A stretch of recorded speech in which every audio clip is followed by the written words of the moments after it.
বয়স যদি 50-এর বেশি হয়ে থাকে, আজকের ভিডিওটি আপনার জন্য। কারণ আজকে কিছু গুরুত্বপূর্ণ কথা বলবো, যেগুলো শুনলে আপনার মনের সব টেনশান দূর হবে। তাই শেষ পর্যন্ত শুনুন কথাগুলো। সর্বপ্রথম নিজেকে বিন্দাস রাখার চেষ্টা করুন, হাসি খুশি রাখার চেষ্টা করুন। কার জন্য কি করেছেন আর রিটার্ন কি পেলেন এটা ভাবতে যাবেন না।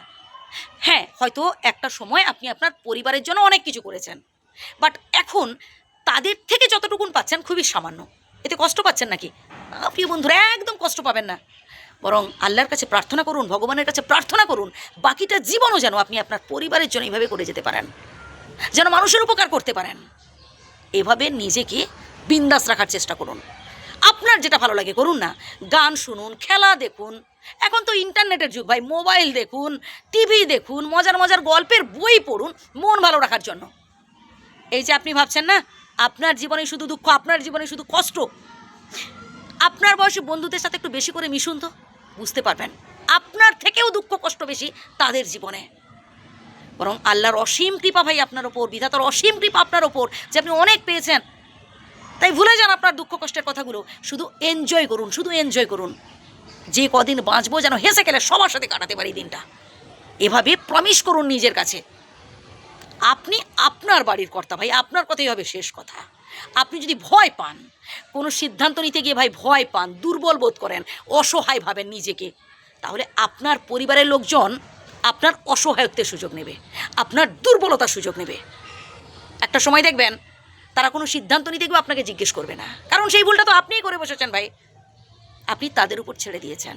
না, আমি বলবো ভাই, এবার থেকে, এখন থেকে নিজেকে গুরুত্ব দিন, আপনার মতামতের ওপর জোর দিন, আপনাকেও গুরুত্ব দিতে হবে।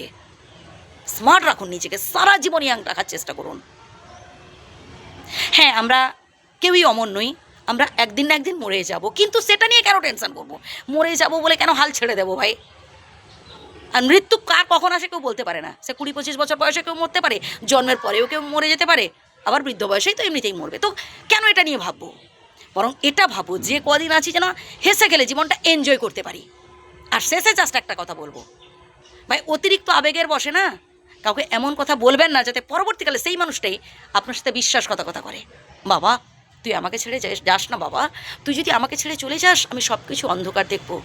এমন কথা আপনি যাকেই বলবেন না, সেই মানুষটাই পরবর্তীকালে দেখবেন আপনার সাথে বিশ্বাসঘাতকতা করছে, আপনাকে ঠকাচ্ছে, আপনাকে কাঁদাচ্ছে। আপনার অর্জিত যা কিছু টাকা পয়সা, বাড়ি গাড়ি, যা কিছু আপনি কষ্ট করে উপার্জন করেছেন নিজের নামে রাখুন। হ্যাঁ, অন্য কাউকে আপনি নমিনি রাখতেই পারেন, কিন্তু যেন আপনিই ভোগ করতে পারেন এই চেষ্টা করবেন। যে কথাগুলো বললাম আবারও প্রয়োজনীয় প্রথম থেকে শুনুন, আশা করি উপকৃত হবেন। ভালো থাকবেন, সুস্থ থাকবেন।